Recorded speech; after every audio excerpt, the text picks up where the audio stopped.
Welcome, sis. Ayun na. Hindi ako manyak. Basta George, kinakain yun eh.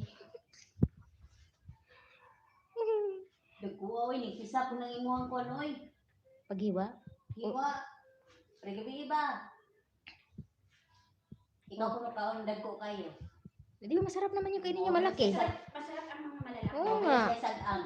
Ikaw kaya masarap ng manipis. Sadang. Ay, ikaw kaya kumain ng manipis. Habis sadang.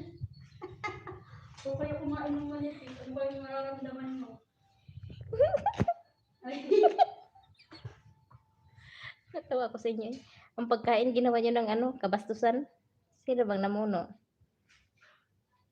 ayun, mas masarap malaki, maliit. Malaki siyempre. Ay, maliit masarap. Tulog ka na lang, uy, kung maliit. Saan? Hanggang saan lang yung maliit?